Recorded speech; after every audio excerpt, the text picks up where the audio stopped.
Hello दोस्तों, मैं हूं डॉक्टर सुमित रावत और हर बार मैं आपको हेल्थ से जुड़े हुए इम्पॉर्टेंट जो इन्फॉर्मेशन होता है साइंटिफिक बेसिस पे वो आपको देने की कोशिश करता हूं।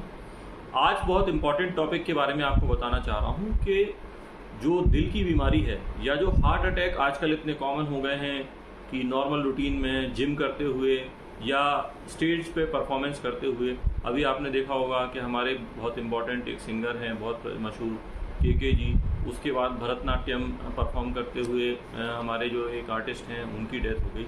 इसी तरह जिम में भी हमने देखा है कि जो हमारे एक्टर थे सिद्धांत, उसके अलावा साउथ के कई एक्टर्स हैं जिनकी जिम में वर्कआउट करते वक्त अचानक से कार्डियक फेलियर होने से डेथ हो गई। तो आज का जो मैं आपको बताना चाहता हूँ कि अगर आप जो है हार्ट अटैक को रोकना चाहते हैं तो ये कैसे रोक सकते हैं, ये इस खतरे को हम कैसे कम कर सकते हैं, इसके लिए क्या करना होगा। तो सबसे पहले ये समझ लेते हैं कि हार्ट अटैक क्यों होता है। हार्ट जो होता है हमारे लेफ्ट साइड पे होता है और ये हार्ट जो है इसको जो है बार बार एक पंप की तरह काम करना होता है। और जो पंप है ये पूरे ब्लड में मतलब जो पूरा ब्लड है उसको पूरी बॉडी में ऊपर ब्रेन से लेके और पैरों तक ये सप्लाई करता है। और अगर ये पंप काम करना बंद कर दे किसी कारण से तो आपके ब्रेन में ब्लड नहीं पहुंचेगा और इससे आपकी डेथ हो सकती है। ये जो हार्ट होता है अगर इसमें जो इसकी खुद की ब्लड सप्लाई है, अगर ये सप्लाई जो होती है आर्टरीज के द्वारा जो एक पाइप की तरह होते हैं वो अगर पतले हो जाए, उनमें अगर कोई ब्लॉकेज आ जाए सडनली, एक तो होता है क्रॉनिक ब्लॉकेज। क्रॉनिक मतलब बहुत लंबे समय से, मतलब किसी को अगर 40 साल की उम्र में 10% ब्लॉकेज है, 50 साल में 20%, 60 साल में हो सकता है कि उसको 30% और 65-70 की एज तक उसको अगर 50-60% ब्लॉकेज हो गया तो उसको बीच बीच में हार्ट में दर्द होगा और इस कंडीशन में आमतौर पे व्यक्ति की डेथ नहीं होती है। परंतु किसी किसी को क्या होता है कि यंग एज में ब्लॉकेज तो बिल्कुल भी नहीं है, नैरोइंग नहीं है, अचानक से उसकी आर्टरी सिकुड़ गई, किसी वजह से उसमें कोई प्रेशर आया और वो सिकुड़ गई। तो एक तो ये कारण हो सकता है हार्ट के फेल होने का। दूसरा कारण ये हो सकता है कि कोई क्लॉट कहीं किसी दूसरी जगह पे बना या हार्ट के आसपास कोई क्लॉट बना और अचानक से वो क्लॉट आके फंस गया यहाँ पर। तो अगर आप ऐसे व्यक्ति का 5 मिनट पहले भी अगर एंजियोग्राफी करके देखेंगे तो आपको किसी प्रकार की प्रॉब्लम नहीं मिलेगी। अगर ऐसे व्यक्ति की आप 5 मिनट पहले ईसीजी करके देखेंगे तो भी आपको इसमें कोई प्रॉब्लम नहीं मिलेगी और सभी प्रकार के जो ब्लड टेस्ट होंगे ऐसे व्यक्तियों के लगभग नॉर्मल आएंगे या थोड़े से गड़बड़ आ सकते हैं। तो हमें इसके बचाव के लिए क्या करना चाहिए, इस पे आता हूँ।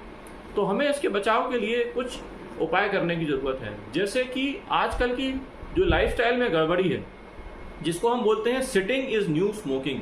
यानी अगर आप 10 घंटे बैठ के काम करते हैं लगातार और आप बीच में अगर उठते नहीं हैं पानी पीने के लिए या कहीं जाने के लिए, अगर आप उठते नहीं हैं, आप लगातार अगर सिटिंग का काम करते हैं तो आप लगभग 10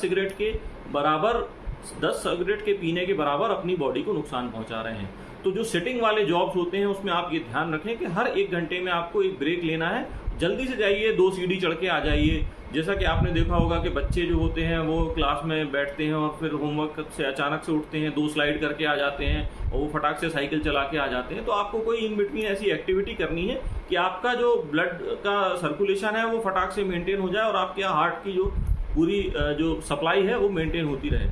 तो ऐसा नहीं होना चाहिए कि आपने जिम करी और वो 5 दिन बाद करी और पिछले 5 दिन से आप कोई एक्सरसाइज नहीं कर रहे थे, तो आपका हार्ट जो होता है ना वो एक शॉक की स्टेट में आ जाता है। उसको अचानक से एक झटका लगता है कि अभी तक तो मैं आराम कर रहा था, एकदम से मुझे किसने ये इस तरह से एकदम से लोड डाल दिया। तो ऐसा नहीं होना चाहिए। आपके हार्ट को दिन में 10 बार जो है स्पीड से काम करने की हैबिट होनी चाहिए, रेदर देन कि आप जो दिन में एक बार एक्सरसाइज 30 मिनट करके सोचते हैं कि अब हमारा काम हो गया और अब हमें दिन भर हम कुछ नहीं करेंगे और दिन भर हम कुर्सी पे बैठे रहेंगे तो हमारा काम हो जाएगा। ये गलत है। आपको दिन में छोटे छोटे ब्रेक्स में कम से कम 10-15 बार छोटे छोटे एक्सरसाइज 2-2, 3-3 मिनट के एक्सरसाइज करने हैं।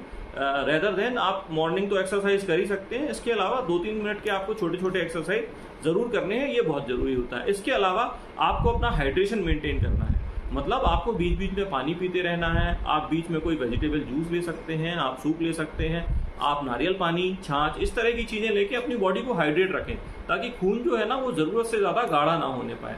इसके अलावा दूसरी चीज होती है स्ट्रेस को कम करना। कई बार क्या होता है आप काम का स्ट्रेस ले लेते हैं, बीच में बार बार सिगरेट पीते हैं, या कई लोग होते हैं वो परफॉर्मेंस से पहले मतलब उनको एंजाइटी होती है, उनको डर लगता है हमारा शो अच्छा होगा नहीं होगा। तो हमें पता नहीं होता, एक्टर्स की लाइफ कई बार इस तरह की रिस्की होती है, तो वो क्या होता है परफॉर्मेंस से पहले 2-3 सिगरेट पी लेते हैं। तो इससे भी क्या होता है कि वेसल्स जो होती हैं हार्ट की जो आर्टरीज होती हैं वो सिकुड़ जाती हैं, तो इस तरह की प्रॉब्लम भी आ सकती है। इसके बाद हमें जो स्ट्रेस होता है, मतलब हम अगर किसी चीज़ की टेंशन लिए बैठे हैं तो हमें पहले उसके एक रिलैक्स कर लेना चाहिए।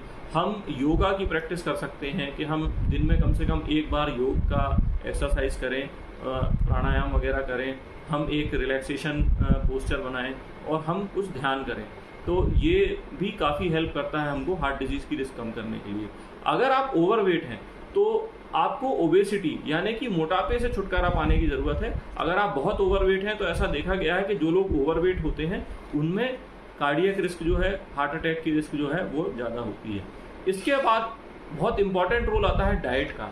अगर आपके खाने पीने में गड़बड़ी है, अगर आप बहुत ज़्यादा फास्ट फूड लेते हैं, बहुत ज़्यादा कोल्ड ड्रिंक लेते हैं, बहुत ज़्यादा प्रोसेस्ड फूड जो होता है अगर आप इसको लेते हैं, या स्टैंडर्ड इंडियन डाइट लेते हैं जिसमें बहुत ज़्यादा चावल की मात्रा होती है या बहुत ज़्यादा कार्बोहाइड्रेट की मात्रा होती है, घर के खाने में भी अगर आप बहुत शुगर से भरा हुआ, बहुत कार्बोहाइड्रेट से भरा हुआ खाना लेते हैं, तो इस केस में भी आपको जो हार्ट अटैक की रिस्क है वो ज़्यादा होती है। ये एक नई फाइंडिंग आपके लिए बता रहा हूँ। तो आपको क्या करना है, कार्बोहाइड्रेट्स को कुछ कम करना है। इसके अलावा जो ये हमारा इंडियन डाइट होता है इसमें तले हुए खाने की मात्रा कई बार लोग ज़्यादा लेते हैं, या जो सब्जी पकाते हैं उसमें जो हमारा इंडस्ट्रियल ऑयल होते हैं, सीड ऑयल्स होते हैं, जैसे सोयाबीन का ऑयल हो गया, तो सीड ऑयल्स का बहुत प्रयोग करते हैं, स्पेशली प्रोसेस्ड ऑयल। तो हमको जो बाजार से पैक डब्बे में मिलने वाला ऑयल है उसका प्रयोग को कम करना है। हम इसके बदले थोड़ा सा देसी घी जो है वो यूज़ कर सकते हैं, और हम इसके अलावा ऑलिव ऑयल यूज़ कर सकते हैं, हम कोकोनट ऑयल यूज़ कर सकते हैं, कच्ची घानी का जो सरसों का ऑयल है जो पुराने ज़माने से हमारे पूर्वज यूज़ करते हैं, हम उसको यूज़ कर सकते हैं, बट उसको भी लिमिटेड क्वांटिटी में यूज़ करना है। ऐसा नहीं कि आपका जो है खाने में कई सारे चम्मच ऑयल डला हुआ है। इसके बाद बहुत इंपॉर्टेंट रोल आता है स्लीप का। अगर हम प्रॉपर रेस्ट नहीं कर रहे हैं, अगर हम लेट नाइट तक जाग के काम कर रहे हैं, प्रॉपर स्लीप नहीं ले रहे हैं, तो वो भी एक बहुत इंपॉर्टेंट कॉज होता है हमारे स्ट्रेस का और हमारे जो कार्डियक एक्टिविटी है उसको प्रॉपर नहीं रखने का, तो वो भी एक बहुत इम्पॉर्टेंट चीज़ होती है। इसके बाद कुछ एक जो चीज़ें बताई गई हैं वो है कि आप बीच बीच में कुछ अपनी जो बॉडी है उसको रिफ्रेश करने के लिए कर सकते हैं। जैसे आजकल कुछ थेरेपीज आई हैं, जैसे हाइपरबारिक ऑक्सीजन थेरेपी करके एक चीज़ आई है, वो कार्डियक रिस्क को कम करती है। इसके अलावा आप बीच बीच में पहाड़ों पे जा सकते हैं, ग्रेजुअली अपनी बॉडी को हाई एल्टीट्यूड के लिए एक्लाइमेटाइज करके, और फिर वापस आप यहाँ पर आ जाएं तो आपके आरबीसी जो रहेंगे वो हेल्दी हो जाएंगे, और क्या होगा कि आपकी जो बॉडी है वो प्योर ऑक्सीजन को इनहेल करेगी, तो बॉडी का एक टाइप से जो है रिफ्रेशमेंट और रिजुविनेशन हो जाएगा। इसके अलावा सोना जो है, हफ्ते में अगर आप एक बार सोना लेते हैं तो कुछ स्टडीज़ ने ऐसा देखा है कि हफ्ते में एक बार सोना लेने से या स्टीम बाथ लेने से भी हमारी जो बॉडी है उसको एक रिलैक्सेशन, एक रिफ्रेशमेंट मिलता है। जो हीट शॉक प्रोटीन्स होते हैं वो क्रिएट होते हैं, फिर हमारे बॉडी में वो जो है टॉक्सिन्स को क्लियर करते हैं, तो वो भी एक बहुत अच्छा होता है।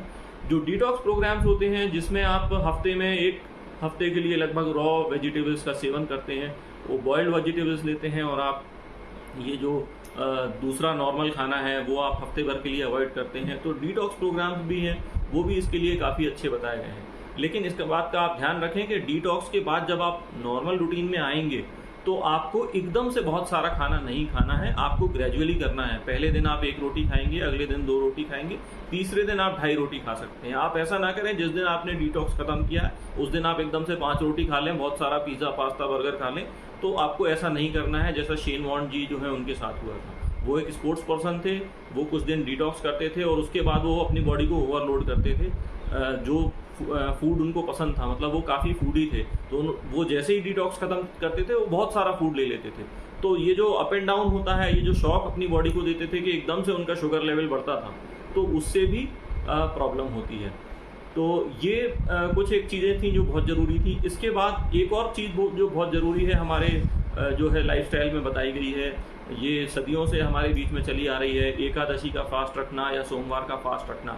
तो आप वीक में एक बार फास्ट रख सकते हैं, या आप कम से कम मंथ में एक बार फास्ट रखिए। तो जो 24 घंटे का फास्ट होता है जिसमें आप केवल पानी या नींबू पानी ले सकते हैं, तो इस तरह का फास्ट अगर आप रखते हैं तो ये भी आपकी बॉडी को पूरी तरह से क्लेंस कर देता है।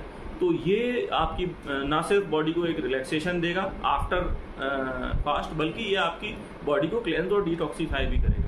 तो ये भी एक इम्पॉर्टेंट मेथड है जिससे आप जो है इस तरह के खतरों से बच सकते हैं। इसके अलावा एक चीज़ होती है BMI। तो जो BMI होता है यानी कि बेसल मेटाबॉलिक इंडेक्स, तो इसको भी आपको बढ़ाने की जरूरत है। अगर आप रेगुलर एक्सरसाइज करते हैं, एक्सरसाइज पे मैं सबसे बाद में आ रहा हूँ क्योंकि ये तो मैं बिलीव करता हूँ आप सब ये करते होंगे। तो जो आप रेगुलर एक्सरसाइज करते हैं उससे आपका BMI बढ़ जाता है, तो BMI को कंट्रोल करने में हेल्प मिलती है। तो आप रेगुलर एक्सरसाइज करें तो वो तो है ही, साथ में ये जो मैंने कुछ टिप्स आपको दिए हैं ये सब आप मेंटेन करें तो ये काफ़ी ईजी रहेगा। क्योंकि आमतौर पे जब भी आप डॉक्टर के पास जाते हैं तो डॉक्टर आपका क्या है, कोलेस्ट्रॉल टेस्ट कराता है, आपने कोलेस्ट्रॉल की एक गोली खानी शुरू कर दी, आपका 250 था कोलेस्ट्रॉल और घट के 220 आ गया, तो आप बहुत खुश हो जाते हैं कि हमने जो कुछ करना था कर लिया।